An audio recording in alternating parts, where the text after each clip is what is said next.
കണ്ടോ ഹുക്ക് 3 എണ്ണം വളഞ്ഞു 3 ഹുക്ക് വളച്ചേക്കുവാണ് മീൻ 55,000 60,000 പ്രൈസ് ഉണ്ട് ഇതിന് മാത്രമാണ് കേട്ടോ ഇതിന് ഏകദേശം 55 രൂപ 60 രൂപ വിലയുണ്ട് ഈ റോഡിനും അടിപൊളി അങ്ങ് ദൂരെ നിന്ന് അടിച്ചേ ഗ്ലൗസ് ഇല്ലാതെ നമ്മൾ ഈ ലൈനെ കയറി പിടിക്കുവാണെങ്കിൽ കൈ മുറിയും എന്ന് പറഞ്ഞാൽ അത് സ്റ്റക്കായി വല്ലതും പോവാണെങ്കിൽ കൈ മുറിഞ്ഞു പോകും മുറിഞ്ഞിട്ടുണ്ടോ ഇഷ്ടം പോലെ പ്രാവശ്യം അയ്യോ എന്റെ അമ്മേ റീല് ചൂടായി പഴുത്ത് കേട്ടോ നമുക്ക് ഇതുവരെ അടിച്ച് ഒരു മീൻ പോലെ ഇതുപോലെ കൊണ്ടുപോയിട്ടില്ല എയർപോർട്ടിലേക്ക് പോകുന്ന സമയത്ത് ഫ്ലൈറ്റിലൊക്കെ എടുക്കുന്ന സമയത്ത് നമുക്ക് ഈ റീല് കൈ കൊണ്ടുപോകാൻ പറ്റത്തില്ല സ്ട്രിങ് ഭയങ്കര ഒരു ഡേഞ്ചർ സാധനമാണ് നമ്മൾ വിചാരിച്ചത് കൈ കൊണ്ട് വലിച്ചു പൊട്ടിക്കാൻ പറ്റത്തില്ല ഇത് പൊട്ടിക്കാൻ പറ്റത്തില്ല ഇപ്പൊ നമ്മൾ ഒരാളുടെ കഴുത്തോലെ ഇട്ട് വലിച്ചു കഴിഞ്ഞാൽ അത് ഭയങ്കര ഡേഞ്ചറസ് എന്നാ സൈസാന്ന് നോക്കിയേ ഇതിന്റെ പല്ലുണ്ടല്ലോ പൂച്ചയുടെ പട്ടിയുടെ ഒക്കെ പല്ല് കൂട്ടാണിത് ഇതാണ് ഇതിന്റെ ഇത് ഭയങ്കര ഷാർപ്പാണ് ഇപ്പൊ കടലിന് നടുക്ക് വെച്ചൊക്കെ ഇത് കയറി നമുക്ക് എടുക്കാനായിട്ട് ഒരു ഓപ്ഷൻ ഇല്ല സത്യം ഇതിൽ കാണുന്ന ഈ പാടെല്ലാം മീൻ കടിച്ചേക്കുന്ന അല്ല ഇത് വലിയ മീന അടിപൊളി ഇത് ജിഗ് എന്ന് പറയും ഇത് നമ്മളിങ്ങനെ നല്ല ഡെപ്തില് ഇത് ഫുള്ള് ഡെപ്തിൽ താത്തി ഇടും എന്നിട്ട് അടിയും നമ്മൾ മേളിലേക്ക് ജിഗ് ചെറിയ മീനല്ല നമ്മൾ പണ്ട് ചൂണ്ടിടാൻ വേണ്ടി ഇത് വെച്ചോണ്ട് പോകുമ്പോൾ ആൾക്കാർ വിചാരിക്കും ചൂണ്ടിടാൻ പോകും കണ്ണാടി കൂളിംഗ് ഗ്ലാസ് വെച്ചോണ്ട് പറയും പക്ഷെ അതല്ല സംഭവം വെച്ചാൽ ഈ ലൂറ് വന്ന് തിരിച്ചു വന്നു കഴിഞ്ഞാൽ നമ്മുടെ ദേഹത്ത് വേറെ എവിടെ കയറിയാലും നമുക്ക് പ്രശ്നമില്ല കാരണം നമുക്ക് സർജറി എടുത്ത് കളയാം പക്ഷെ കണ്ണിന് നമുക്ക് അതുപോലെയല്ല ലൗഡായിട്ട് പോപ്പി ലൗഡായിട്ട് മീന ഉടക്കി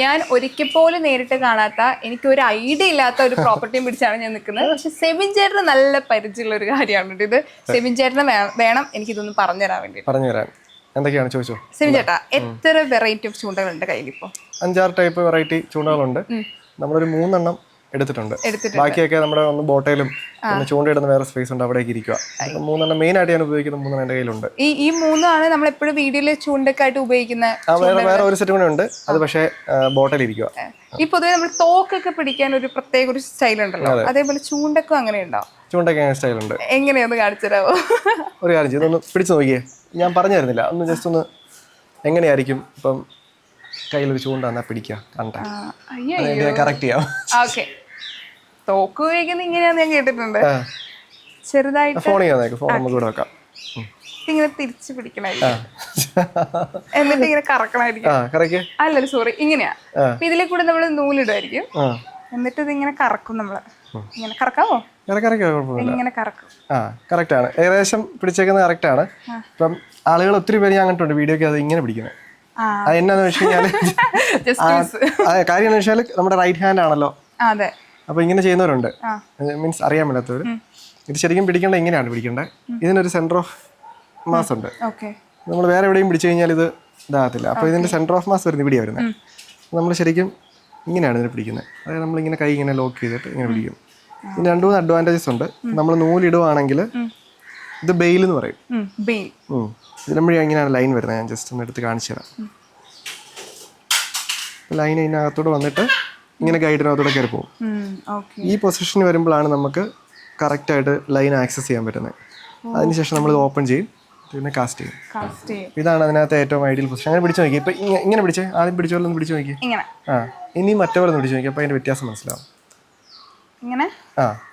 ഇപ്പൊ കുറച്ചും കൂടെ ഈസി അല്ലേ ബാലൻസ് ചെയ്യാൻ പറ്റും കുറച്ചുകൂടെ ബാലൻസ് ചെയ്യാനായിട്ട് കുറച്ചുകൂടെ കൺട്രോൾ കിട്ടും ഇപ്പൊ റൈറ്റ് ഹാൻഡ് ആണോ ലെഫ്റ്റ് ഹാൻഡ് ആണോ അല്ല റൈറ്റ് ഹാൻഡ് ആണ് അപ്പം പിന്നെ എല്ലാവരും പൊതുവേ ചെയ്യുന്ന ഇതിപ്പോ ഒരു ഇൻഫർമേഷനും കൂടിയാണ് കേട്ടോ നമ്മുടെ നാട്ടിലാണ് ഒത്തിരി ചൂണ്ടയിടുന്നവർ എങ്ങനെയാണ് റീലിന്റെ റൈറ്റ് ഹാൻഡ് സെറ്റ് ചെയ്യുന്നതെന്ന് ഒരു കൺഫ്യൂഷൻ ഉണ്ട് ഞാൻ തന്നെ കണ്ടിട്ടുണ്ട് റൈറ്റ് ഹാൻഡ് ആയിട്ടുള്ള ആളുകൾ ഈ ഇതിന് നോബ് എന്ന് പറയും ഇതിനെടുത്ത് ഇപ്പുറം ഇടും റൈറ്റ് ഹാൻഡിലിടും ഞാൻ റൈറ്റ് ഹാൻഡ് ആയതുകൊണ്ട് ശരിക്കും അങ്ങനെയല്ല ചെയ്യണ്ടേ ശരിക്കും നമ്മൾ റൈറ്റ് ഹാൻഡേഴ്സ് ആണെങ്കിൽ നമ്മൾ ഈ ഒരു ഹാൻഡിൽ ലെഫ്റ്റ് സൈഡിൽ ഇടണ്ടേ അതിന്റെ റീസൺ എന്താണെന്ന് വെച്ച് കഴിഞ്ഞാൽ ഇതിപ്പോ ഞാൻ പറയാം ഇതൊന്ന് കറക്കി നോക്കി ഇങ്ങനെ പിടിച്ചിട്ട് ഇച്ചിരി പാടായിരിക്കും ആദ്യമേ ലെഫ്റ്റ് ഹാൻഡ് ആയതുകൊണ്ട് റൈറ്റ് ഹാൻഡ് ആണെങ്കിൽ കുറച്ചും കൂടെ എളുപ്പമായിരിക്കും ഇറക്കാൻ ഇപ്പൊ ഇപ്പുറത്തെ കൈ കൊണ്ടൊന്ന് ഇറക്കി നോക്കിയേ തിരിച്ച് ഓപ്പോസിറ്റ് ആയിരിക്കും ഇറക്കേണ്ടത് ഇത് കുറച്ചും കൂടെ എളുപ്പമല്ലേ അപ്പൊ ആ ഒരു എളുപ്പത്തിന് വേണ്ടി അങ്ങനെ ചെയ്യുന്നത് പക്ഷെ അതിന്റെ പ്രശ്നം എന്താണെന്ന് വെച്ച് കഴിഞ്ഞാൽ നമ്മൾ എന്തെങ്കിലും ഹെവി മീനെ പിടിക്കുന്ന ഒരു 10-20 കിലോ പ്ലസ് ഒരു യെല്ലോ ഫിന്നൊക്കെയാണ് പിടിക്കുന്നതെങ്കിൽ നമ്മൾ കുറച്ച് കഴിയുമ്പോഴേക്കും നമ്മുടെ ലെഫ്റ്റ് ഹാൻഡ് അല്ലല്ലോ നമ്മുടെ മേജർ ഹാൻഡ് ഈ ഹാൻഡിന് ഒബിയസ്ലി പവർ കുറവായിരിക്കും കുറെ കഴിയുമ്പോൾ നമ്മൾ മടുക്കും നമുക്കിത് ഹാൻഡിൽ ചെയ്യാൻ പറ്റത്തില്ല ശരിക്കും നമുക്കിങ്ങനെ വൈൻഡ് ചെയ്യാനായിട്ട് അധികം പവർ വേണ്ട മീനെ ഹോൾഡ് ചെയ്യാനായിട്ടാണ് പവർ വേണ്ടത് അപ്പോൾ എപ്പോഴും നമ്മുടെ ഏതാണ് നമ്മുടെ മേജർ ഹാൻഡ് അത് നമ്മൾ റോഡ് പിടിക്കണം. റോഡ് പിടിക്കണം. മറ്റേത് ഇതിനുള്ളതാണ്. ഇപ്പൊ എത്ര വെയിറ്റുള്ള മീനുകൾ വരെ ഇപ്പൊ ഈ ഒരു ചൂണ്ട വെച്ച് പിടിക്കാൻ പറ്റും? ഇത് വെച്ചിട്ട് നമുക്ക് ഡിപ്പെൻസ് ഓൺ പ്ലേസ്. നമ്മളിപ്പോൾ കടലിലാണെങ്കിൽ നമുക്ക് ഇതിന് ഒരു 10-100 കിലോ പ്ലസ് ഉള്ളതിനെ പിടിക്കാൻ പറ്റും. എത്ര നീളം വരെ കൊണ്ടുപോകാൻ? 300 മീറ്റർ ആണ് ലൈൻ വരുന്നത്. 300 മീറ്ററിനകത്ത് എനിക്ക് ഒരു 50 മീറ്റർ ഇപ്പോൾ പൊട്ടിപ്പോയിട്ടുണ്ട്. ലാസ്റ്റ് ടൈം നമ്മൾ ഫിഷിംഗ് അപ്ലൈ കല്ലയിൽ ഉടക്കി പൊട്ടിയതാണ്. 300 മീറ്റർ വരെ നമുക്ക് ഇത് ചെയ്യാം. ഇതല്ലേ 2000 ഒക്കെ റേഞ്ച് വരുന്ന ഇത് ഈ ലൈനിന് അതിന് 7,000 8,000 അടുപ്പിച്ച് വരും ഈ ലൈനിന് മാത്രം. അപ്പൊ ഒരു സാധാരണക്കാരന് ഒരിക്കലും ഇതൊരു ചെയ്യാൻ പറ്റും. സാധാരണക്കാരന് ചെയ്യാം. കൈച്ചൂണ്ടയാണ് ഇതിനകത്ത് നമുക്ക് ഇതെല്ലാം ഇതേ പിടിക്കുന്ന ഇത്രയും വലിയ മീനിനെ നമുക്ക് ഒരു 150 രൂപയുടെ ചൂണ്ടയിൽ പിടിക്കാം കൈച്ചൂണ്ടയിൽ. നമ്മൾ ഈ ഒരു ഫീലിനും പിന്നെ ഇതിന് പോപ്പിംഗ് എന്നൊക്കെയാണ് പറഞ്ഞത്. ആ സെയിം മീൻ നമുക്ക് കൈച്ചൂണ്ടയിൽ പിടിക്കാം. നമ്മുടെ നാട്ടിലെ ഫിഷർമാൻ അടിപൊളിയായിട്ട് മറ്റേ 150-200 രൂപയുടെ ചൂണ്ട പിടിക്കും. അപ്പൊ നമ്മള് പറഞ്ഞു ഇതൊരു വേറൊരു സ്റ്റൈൽ ഓഫ് ഫിഷിംഗ്. ഇപ്പൊ ഈ ഏറ്റവും കൂടുതൽ കയ്യിൽ എക്സ്പെൻസ് കൂടിയിട്ടുള്ള ഒരു ചൂണ്ട ഏതാ? എന്റെ കയ്യിൽ ഇപ്പോൾ ഉള്ളത്. ഞാൻ എപ്പോഴും ചൂണ്ട അപ്ഗ്രേഡ് ചെയ്യുന്നത് എൻ്റെ ഒരു എക്യുപ്മെന്റ് ഫെയിൽ ആയി കഴിയുമ്പോഴാണ് ഞാൻ അപ്ഗ്രേഡ് ചെയ്യുന്നത്. എല്ലാ കാര്യത്തിലും ഞാൻ അതുപോലെയാണ്. ഞാൻ ലാസ്റ്റ് ഇതിനു മുമ്പ് ഞാൻ ഉപയോഗിച്ചുകൊണ്ടിരുന്നത് ഇതായിരുന്നു, സർഗോസ എന്ന് പറയും. ഇതിന് ഏകദേശം ഒരു 23,000 പ്രൈസ് വരുന്നത്. 23,000. അപ്പൊ ലാസ്റ്റ് ടൈം ഞങ്ങൾ ഒരു പ്രാവശ്യം ലക്ഷദ്വീപ് പോയപ്പോഴേക്കും എനിക്ക് ഇതിലൊരു മീൻ പിടിച്ചിട്ട് എനിക്ക് മീൻ സ്പൂൾ ഔട്ട് ആവുന്ന ഒരു സിറ്റുവേഷൻ വന്നു. സ്പൂൾ ഔട്ട് ആണെന്ന് പറഞ്ഞാൽ ലൈൻ തീരാൻ പോകുന്ന ഒരു സിറ്റുവേഷൻ ആണ് സ്പൂൾ ഔട്ട് എന്ന് പറയുന്നത്. അത് കഴിഞ്ഞ് വന്നപ്പോഴേക്കും ഞാൻ ഇതിലോട്ട് അപ്ഗ്രേഡ് ചെയ്തു. ട്വിൻ പവർ എന്ന് പറയും. ഇതിന് ഒരു 55,000 60,000 പ്രൈസ് ഉണ്ട്. ഇതിന് മാത്രമാണ് കേട്ടോ. ഇത് രണ്ടും സെപ്പറേറ്റ് ആയിട്ടാണ് വരുന്നത്. ഓരോന്നായിട്ട് നമ്മൾ വാങ്ങണം. ഇത് നമുക്ക് ഇങ്ങനെ ഊരിയെടുക്കാം. ഇതിനാണ് പ്രൈസ് കൂടുതൽ അല്ല, ഇതിന് ഏകദേശം 55 രൂപ 60 രൂപ വിലയുണ്ട് ഈ റോഡിനും. അപ്പൊ അതിന് റോഡിന് ഇപ്പൊ ഈ റോഡാണെങ്കിൽ ഒരു 7,000 ഉള്ളൂ. അപ്പൊ ഈ റോഡ് കൈ പിടിച്ചു ഇത് ഭയങ്കര ലൈറ്റ് ആയത്. അപ്പൊ അതിന്റെ വെയിറ്റ്ലെസ് ആണ്. പിന്നെ ഇതെനിക്ക് മൾട്ടിപർപ്പസ് യൂസ് ചെയ്യാനായിട്ട് പറ്റും. ഈ ഒരൊറ്റ റോഡ് വെച്ച് എനിക്ക് ഇത് 20 to 100 gram കാസ്റ്റിംഗ് എന്നാണ് പറയുന്നത്. അപ്പൊ എനിക്ക് ലൈറ്റ് ഗെയിമിനും ഹെവി ഗെയിമിനും ഈ റോഡ് യൂസ് ചെയ്യാം. ഒരു 100 kg പ്ലസ് ഉള്ള മീൻ നമുക്ക് ഇതിൽ വേണേൽ പിടിക്കാം. ഏറ്റവും കൂടുതൽ മീൻ പിടിച്ച ചൂണ്ട ഏതാ ഇതിലോ? ഇതായിരിക്കും. ഇതിലൊരു എത്ര കിലോ മീൻ പിടിച്ചിട്ടുണ്ട്? 1500-2000 കിലോ മേളിൽ പിടിച്ചിട്ടുണ്ട്. ഞങ്ങൾ ഒരു ദിവസം ഒരു 200-250 കിലോ മീനൊക്കെ റിലീസ് ചെയ്തിട്ടുണ്ട്. ഇത് നമ്മുടെ നാട്ടിൽ ഇതെല്ലാം ഉണ്ട്. ഇഷ്ടംപോലെ ടാക്കിൾ ഷോപ്സ് ഉണ്ട്. നമ്മുടെ നാട്ടിൽ ഇതെല്ലാം കിട്ടും. ഇത് ഞാൻ മേടിച്ചത് സൗത്ത് അമേരിക്കയിൽ പോയപ്പം അവിടുത്തെ ഒരു ഫിഷിംഗ് ട്രിപ്പിന് ഇടയ്ക്ക് ഞാൻ മേടിച്ചതാണ്. എയർപോർട്ടിലൊക്കെ പോകുന്ന സമയത്ത് ഫ്ലൈറ്റിലൊക്കെ എടുക്കുന്ന സമയത്ത് ചൂണ്ട കഴിഞ്ഞിട്ട് ഈ ചെക്കിംഗ് സമയത്ത് എന്തെങ്കിലും പറ്റിയിട്ടുണ്ടോ? എനിക്ക് ഏറ്റവും കൂടുതൽ വരുന്ന എൻക്വയറി ഇൻസ്റ്റാഗ്രാം DMs ഒന്നാണ് ചൂണ്ട എങ്ങനെ കുഴപ്പമുണ്ടോ? കാരണം ഇതിന് ഇത്ര നീളമുണ്ട്. ഇതിപ്പോ മടക്കിയാൽ പോലും ഇതിനെ നമുക്ക് മടക്കി 4 feet ആക്കാൻ പറ്റും. പക്ഷെ ഇത് എപ്പോഴും ഒരു 7 feet ഇത്ര നീളം തന്നെയുണ്ട് ഇതിന്. അപ്പം ശരിക്കും ഇതൊരു യാത്ര ചെയ്യുന്നവരാണെങ്കിൽ നമ്മൾ നല്ല ഫ്ലൈറ്റിലാണ് യാത്ര ചെയ്യുന്നത്, അതായത് എമിറേറ്റ്സ്, എത്തിഹാദ്, ഖത്തർ പോലെയുള്ള ഫ്ലൈറ്റുകളാണെങ്കിൽ ഈ സ്പോർട്സ് എക്യുപ്മെന്റ് നമുക്ക് വിത്തൗട്ട് എനി ഫീ കൊണ്ടുപോകാനായിട്ട് പറ്റും. അതൊരു ജസ്റ്റ് ഒരു PVC പൈപ്പിനകത്തിട്ട് നമ്മൾ ചെക്ക് ഇൻ ചെയ്യാൻ സമയത്ത് ചെക്ക് ഇൻ കൗണ്ടറിൽ ചെന്ന് കഴിഞ്ഞിട്ട് അവിടെ നോർമൽ ബെൽറ്റിൽ ഇത് പോകത്തില്ല. അതിന് പകരം ഓവർ സൈസ്ഡ് ലഗേജ് കൗണ്ടർ എന്ന് പറഞ്ഞ കൗണ്ടർ എല്ലാ എയർപോർട്ടിലും ഉണ്ട്. അപ്പോൾ അവിടെ കൊണ്ടുപോയി രണ്ടാമത് സ്കാൻ ചെയ്ത് കയറ്റി വിട്ട് കഴിഞ്ഞാൽ ഈ സാധനം വരും. നമ്മുടെ ഈ പിള്ളേരുടെ സ്ട്രോളറൊക്കെ കൊണ്ടുപോകത്തില്ലേ, അതുപോലെ ഈ സാധനം കൊണ്ടുപോകാനായിട്ട് പറ്റും. പക്ഷേ നമുക്ക് ഈ റീല് കൈ കൊണ്ടുപോകും, ഹാൻഡ് ക്യാരിയിൽ കൊണ്ടുപോകാൻ പറ്റത്തില്ല. കാരണം ഇതിൽ വരുന്ന സ്ട്രിങ് ഭയങ്കര ഒരു ഡേഞ്ചർ സാധനമാണ്. അപ്പൊ അത് കൊണ്ടുപോകാൻ പറ്റത്തില്ല. ലൂറുകൾ കൊണ്ടുപോകാൻ പറ്റത്തില്ല. നമ്മൾ ആർട്ടിഫിഷ്യൽ ബെയ്റ്റുകളൊന്നും കയ്യിൽ കൊണ്ടുപോകാൻ പറ്റില്ല. അതെല്ലാം നമ്മുടെ ചെക്ക് ഇൻ ബാഗേജിനകത്ത് കയറ്റി വിടാൻ പറ്റത്തുള്ളൂ. ഇത് എന്തുകൊണ്ട് കൊണ്ടുപോകാൻ പറ്റില്ല? കാരണം അത് ഭയങ്കര ഷാർപ്പാണ്. കാരണം മുറിക്കാൻ നമുക്ക് വേണമെങ്കിൽ ഇപ്പം ഇതിപ്പോ ഒരു ഇതുണ്ട്, ഇത് ഭയങ്കര ഫൈൻ. ഈ ലൈൻ പൊട്ടത്തില്ല എന്ത് കാണിച്ചാലും. നമ്മൾ വിചാരിച്ചത് കൈ കൊണ്ടൊന്നും വലിച്ചു പൊട്ടിക്കാൻ പറ്റത്തില്ല. ഉറപ്പായിട്ടും വലിച്ചു നോക്കിയാൽ പറയാൻ പറ്റും. ഇത് പൊട്ടിക്കാൻ പറ്റത്തില്ല. അങ്ങനെ പിടിച്ച് ഇതിപ്പോ നമ്മൾ ഒരാളുടെ കഴുത്തോലെ ഇട്ട് വലിച്ചു കഴിഞ്ഞാൽ അത് ഭയങ്കര ഡേഞ്ചറാണ്. അപ്പൊ ഫ്ലൈറ്റിനകത്ത് നമുക്ക് ത്രെട്ട് ഉള്ളത് കൊണ്ട് നമുക്ക് അങ്ങനത്തെ സാധനങ്ങൾ ഷാർപ്പായിട്ടുള്ള പറയുന്നത് ഇത് വരും. ചൂണ്ട ഇട്ടുകൊണ്ടിരിക്കുന്ന വഴിക്ക് ഗ്ലൗസ് ഇല്ലാതെ നമ്മൾ ഈ ലൈനെ കയറി പിടിക്കുവാണെങ്കിൽ കൈ മുറിയും. കൈ മുറിയും എന്ന് പറഞ്ഞാൽ അത് സ്റ്റക്കായി വല്ലം പോവാണെങ്കിൽ കൈ മുറിഞ്ഞു പോകും. ഇഷ്ടം പോലെ പ്രാവശ്യം അങ്ങനെ മുറിയും. ഭയങ്കര ഡേഞ്ചറാണ്. ബൈക്ക് ഓടിക്കുന്നവർക്ക് ഗിയേഴ്സ് ഉണ്ടെന്ന് പറയാറില്ലേ? ഈ ചൂണ്ടിടാൻ പോകുന്ന എന്തെങ്കിലും ഗിയേഴ്സ് ഉണ്ടോ? ഉണ്ട്. കാരണം ഇതിനകത്ത് വരുന്ന നമ്മുടെ ചൂണ്ട, ഞാൻ എന്റെ ലൂറൊക്കെ കാണിച്ചു തരാം. അതൊക്കെ ഭയങ്കര ഷാർപ്പാണ്. നമുക്ക് ഫസ്റ്റ് സാധനമാണ് ഗോഗിൾസ്. നമ്മൾ പണ്ട് ചൂണ്ടിടാൻ വേണ്ടി ഇത് വെച്ചോണ്ട് പോകുമ്പോൾ ആൾക്കാർ വിചാരിക്കും ചൂണ്ടിടാൻ പോകും, കണ്ണാടി കൂളിംഗ് ഗ്ലാസും വെച്ചോണ്ട് പറയും. പക്ഷെ അതല്ല സംഭവം. വെച്ചാൽ ഈ ലൂറ് വന്ന് തിരിച്ചു വന്നു കഴിഞ്ഞാൽ നമ്മുടെ ദേഹത്തെ വേറെ എവിടെ കയറിയാലും നമുക്ക് പ്രശ്നമില്ല. കാരണം നമുക്ക് സർജറി എടുത്ത് കളയാം. പക്ഷെ കണ്ണിന് നമുക്ക് അതുപോലെയല്ല. അതായത് മസ്റ്റായിട്ട് ഗോഗിൾസ് നമ്മൾ വെക്കണം.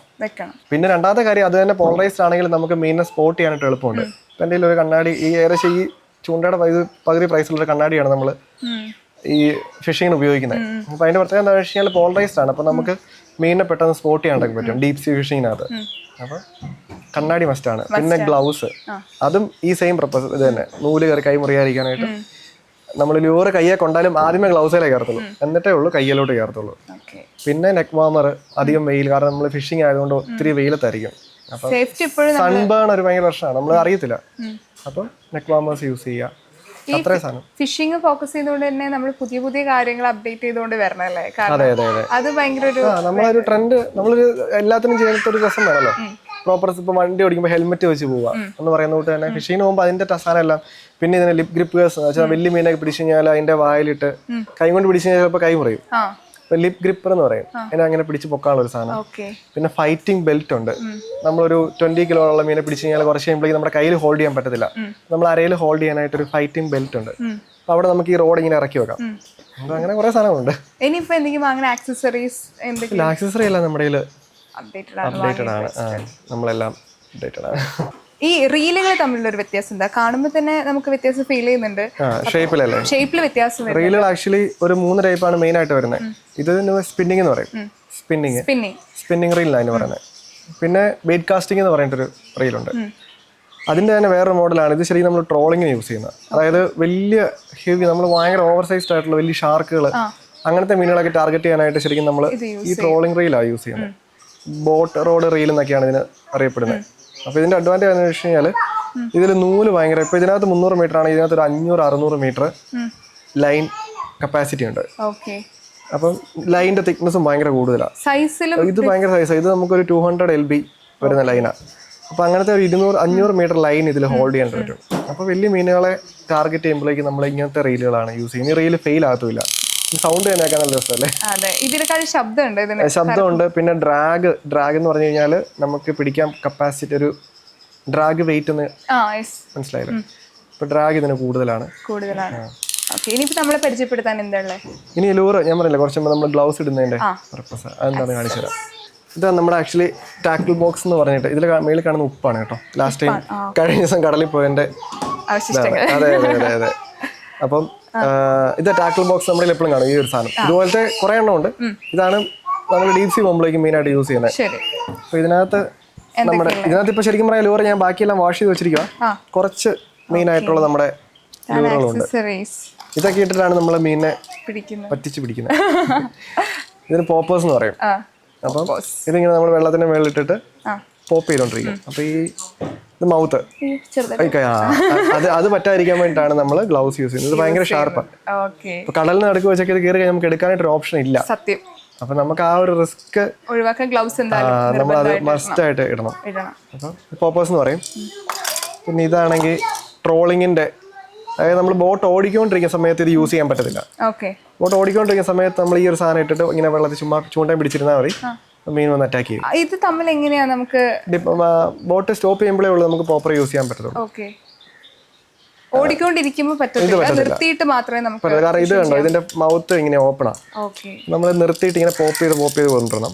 ഈ സാധനം വെള്ളത്തിന് അടിയിലായിരുന്നു, ഇത് മേളില്.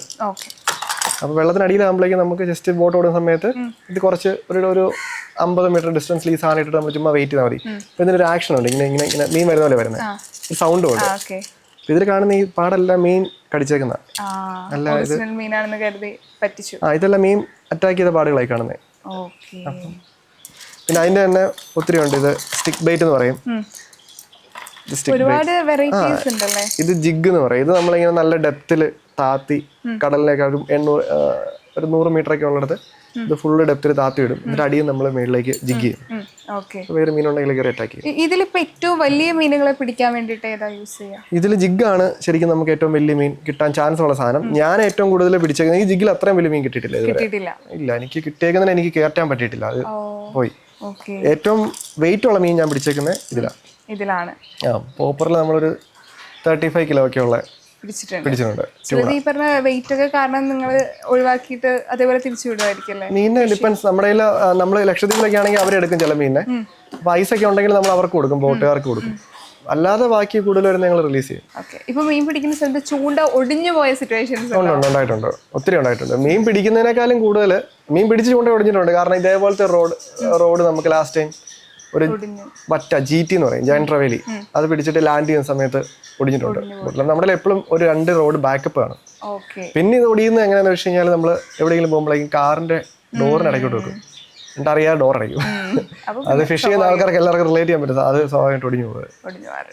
ഇപ്പൊ ഞാൻ കണ്ടിട്ടുള്ളത് ഇത്ര വലിയ ഒരു സൈസാണ്. ഇത് എങ്ങനെയാണ് ചുരുക്കി ഒരു പെട്ടിയിലേക്ക് മാറ്റാൻ പറ്റുന്ന രീതിയിൽ? ഇതിനെ നമ്മൾ ശരിക്കും റോഡ് കൊണ്ടു നടക്കുന്ന ഒരു ബാഗ് ഉണ്ട്, അപ്പൊ അതിനകത്തേക്കാണ് ഇടുന്നത്. അപ്പൊ നമുക്ക് ഇതിനെ ഫസ്റ്റ് ഇവിടെ ഒരു ലോക്ക് ഉണ്ട്, ഇത് നമുക്ക് ഇങ്ങനെ ചെയ്ത് കഴിഞ്ഞാൽ റീൽ അഴിച്ചെടുക്കാം, അത്രേ ഉള്ളൂ.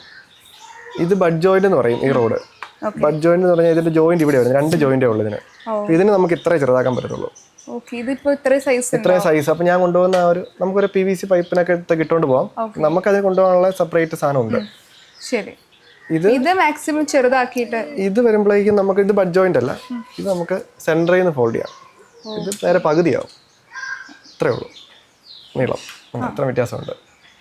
ഇനി ചിലതുണ്ട് നമുക്ക് ഇവിടെ വെച്ചിട്ടൊക്കെ ഇത് ചെയ്യാനായിട്ട് പറ്റും. ഒരു 5-6 ജോയിന്റ് കാണും. ഞാൻ പേഴ്സണലി ഉപയോഗിക്കാറില്ല, എനിക്ക് അത്രയും അത് ചെറുതായതുകൊണ്ടല്ല. ഇതാകുമ്പോഴേക്കും നമുക്ക് ഒരു ജോയിന്റ്, കാരണം ഇടയ്ക്കിടയ്ക്ക് നമ്മൾ ഈ ജോയിന്റ് ചെക്ക് ചെയ്തോണ്ടിരിക്കണം, കാരണം ചിലപ്പോൾ ഇത് ലൂസായി പോകും. 5 ജോയിന്റ് ആകുമ്പോഴേക്കും 5 നമ്മൾ ടെൻഷൻ അടിക്കേണ്ടി വരും. ഇതാകുമ്പോൾ ഒരെണ്ണം മാത്രം നോക്കിയാൽ മതി. മിസ്സായി പോകുന്ന എറിയുന്ന സമയത്ത് ചിലപ്പോൾ ദൂരിപ്പോവും. വലിയ മീനൊക്കെ പിടിക്കുമ്പോൾ ചിലപ്പോൾ ഒടിയും, ഇത് ലൂസായിട്ടിരുന്നു കഴിഞ്ഞാൽ. അപ്പൊ അതുകൊണ്ട് ഞാൻ ഉപയോഗിക്കുന്ന എപ്പോഴും 2 പീസ് റോഡാ, 5 പീസ് ഒക്കെ ഉണ്ട്. ഇപ്പം പരിചയമില്ലാത്ത ഒരാൾക്ക് ഇപ്പം ചൂണ്ട ഉപയോഗിക്കാൻ വേണ്ടി കൊടുക്കോ? കാരണം എനിക്ക് ഇപ്പൊ ഫിഷിംഗ് ആഗ്രഹമുണ്ട്, അപ്പൊ ഞാൻ ചേട്ടനോടൊന്ന് ചോദിക്കാണ്, എനിക്ക് ഒന്ന് ചൂണ്ട ഉപയോഗിക്കാൻ തരുമോ? ചൂണ്ട മീൻ പിടിച്ചു കഴിഞ്ഞിട്ട് ആയി തരും. അതിന്റെ കാര്യം വേറെ ഒന്നുമല്ല. ഇപ്പം കാറ് നമ്മൾ പരിചയമില്ലാത്ത ഒരാൾക്ക് കൊടുക്കുക എന്നിട്ട് തന്നെ ഡേഞ്ചർ സൈഡും ഉണ്ട് ഇതിന്റെ. കാരണം ഇത് കിടക്കുന്ന ടാക്കിൾസ് ഉണ്ട്, ഈ കുളത്തൊക്കെ ദേഹത്ത് കയറി കഴിഞ്ഞാൽ നമുക്ക് അത് അഫോർഡ് ചെയ്യാൻ പറ്റത്തില്ല, അത്രയും പെയിൻ. അതുകൊണ്ട് നമ്മളിത് എറിയുന്ന സമയത്ത് ചിലപ്പോൾ ബാക്ക് സ്ലാഷ് ആയിട്ട് തിരിച്ചു വന്ന് നമ്മുടെ ദേഹത്ത് തന്നെ ഒന്ന് കയറും. അപ്പൊ അതുകൊണ്ട് അത് അറിയാവുന്നവർക്ക് മാത്രം കൊടുക്കുന്നതാണ് സേഫ് ആയിട്ട്.